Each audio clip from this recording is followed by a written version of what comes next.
Hello, my name is Paul Marchbanks, and this is Digging in the Dirt, with another entry on representations of disability in films produced in the United States. Today we're going to consider Johnny Belinda, a 1948 film directed by Jean Negulesco. I hate spoilers. I'm outraged by those who skip to the end of a novel to see how it ends, by movie trailers and online summaries that betray pivotal events from upcoming movies, and by kids who get a kick out of ruining the next blockbuster for those peers who've not yet seen it. In an effort to avoid spoilers in the classroom, I try to be very careful when developing study questions for the novels and films I assign. I want to give students detailed prompts which will help them think critically about the material before they step into the classroom, but attempt to do so without giving away key crises in the plot. It will come as no surprise then to learn that it took me quite a while to adjust to the idea of trigger warnings, to letting students know ahead of time that something horrible was about to happen in a text I had assigned. I clung tightly to the idea that the carefully orchestrated, slowly dispensed revelations of a compelling story are a gift to be savored at all costs, whatever discomfort it may generate for the audience. I still hold that shocking an audience has real value, that sometimes an unsettling fictional provocation can get us to rethink the way we live when conversations and therapy have failed. I believe in the power of story to change lives. I have also grudgingly accepted that not everyone will respond to a given story the way I have. Which is not to say that I don't remain the pusher I was labeled by a friend years ago. I do still strongly encourage others to try out titles that have impacted me. I'm just a little bit more realistic about the probable outcome than I once was. If being married wasn't corrective enough, raising 2 daughters has most definitely tempered my optimism. I now admit that just because I had a meaningful experience deep within the pages of a book or a theater's cavernous auditorium, I can't assume everyone else will react similarly. Nevertheless, I continue to teach thematically challenging, very divisive titles, in part for the social, psychological, and philosophical issues that they raise.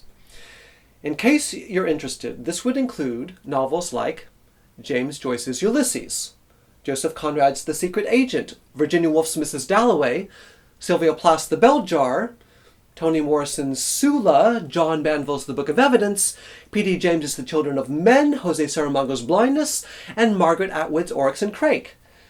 As some of you may have noted, every one of these very difficult titles tackles disability issues, among other things. Some of the more distressing films I teach, beside which Johnny Belinda would seem like a walk in a very sunny and well-manicured park, are directed by Danish independent filmmaker Lars von Trier, and include The Element of Crime, Breaking the Waves, and Melancholia, films which place issues surrounding mental difference against backdrops of murder, prostitution, and world-ending catastrophe. Hopefully, a number of students will benefit from these and the other difficult titles I assign, will gain insight into both the culture they inhabit and their own motivations and behavior, despite, or perhaps because of, the distress which a particular work temporarily causes. I hope and pray this is true for the majority of my students. I have begun, however, to provide a list of trigger warnings when teaching some of these titles, a list students can reference or ignore, depending on their preference. I no longer assume that immersion therapy works for everyone, that being confronted with past trauma is necessarily therapeutic for those whose personal suffering closely resembles that which they encounter in a story. I don't provide warnings for everything that could potentially disturb someone, but I do try to warn students about a number of things, particularly representations of rape. I have never been sexually assaulted myself, having only imaginatively experienced it through films like Deliverance and The Shawshank Redemption. I have encountered even more cinematic portrayals of women being raped, and these too make me sick to my stomach. Representations of rape in film always horrifies me. First, because I know that for every fictional representation, there are thousands upon thousands of real-life rapes occurring in our world. Secondly, however, I'm repulsed by the way rape is sometimes used narratively, in a fashion that turns it into less an indictment of criminal behavior than a lurid spectacle, what some would label trauma porn. Distinguishing between the two is always a difficult judgment call, and for me hinges on how much emotional suffering and naked flesh are actually shown, in addition to whether the perpetrator eventually receives his due comeuppance or not. Though I'm no supporter of the death penalty, the call to love your enemies doesn't leave much room in my mind for such permanent punishment.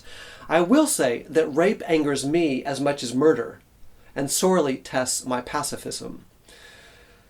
To my mind, rapists in the real world do not deserve to have their biographies turned into best-selling novels or films, though I'll admit that dramatizing the subject can draw attention to its horrors. I'll go even further. Fictional rapists, whose acts of assault flip an entire story on its head, do not deserve the enjoyable dramatic tension which often builds towards their heinous actions. And so it is that I'm going to out the rapist of Jean Negulesco's film, Johnny Belinda, a character by the name of Lockie McCormick. In doing so, I recognize that I am fundamentally altering any future viewing of the film, assuming you've not seen it yet. My premature revelation arguably transforms this film into a title like American Beauty or Memento, films in which the audience learns right up front about a pivotal, violent event on which the story hinges, effectively turning the tale into an exploration of how and why, not what. If it helps, I am arguably telling you just as much as the original one poster did for those who viewed the film in the late 40s. I won't say much about the how, but let's contemplate the why. Audiences learn very early in the film that the protagonist and later victim of assault is deaf, mute, and uneducated. The film spells out in no uncertain detail that it is this particular combination of traits that make her a target in the mind of one warped individual, a target because unable to report her attacker. Disability and sexuality have had a strange and inconsistent relationship in Western culture. The ancient Greek sculpture, commonly referred to as the Venus de Milo, has long been extolled as an embodiment of beauty, despite the statue's missing arms. Carnival crowds have mused loudly about the sexual practices of congenitally joined twins. Mental illness has been associated with both sexual looseness and physical aggression, leading some families to institutionalize sexually active daughters and some towns to secure homeless individuals with diagnosable disorders in jails instead of asylums. Large men with cognitive disabilities have been suspected of hypervirility and likely aggression, while their female counterparts have been assaulted the more readily under the presumption that they couldn't possibly comprehend what was happening to them. Both men and women who use wheelchairs have been wrongly dismissed as asexual, as clearly incapable of either providing or experiencing sexual pleasure, and those with hearing impairments have been treated as if intellectually disabled too, which explains why in Johnny Belinda so many characters refer to our hero as the dummy, including her own family members. They presume that her brain must be just as damaged as her inner ear. In the minds of some, this disqualifies her from community life, friendship, and romance. For one man, however, this set of conditions makes her home the preferred destination late one night when he is drunk and she alone. That a popular, charismatic guy like himself can win the favor of an entire town and yet commit such a crime provides the audience a valuable, if uncomfortable, opportunity to reconsider social constructions of gender, class, and disability. What do you think? The film's portrayal of rape caused quite a stir when released because it ignored one of the Hays Code's content prescriptions. Do the filmmakers approach the subject in a sensitive, appropriate way? What of Jane Wyman's depiction of a woman with a hearing impairment? Does her portrayal, which won her an Academy Award for Best Actress, reinscribe stereotypes about the disabled or successfully dismantle such prejudicial assumptions?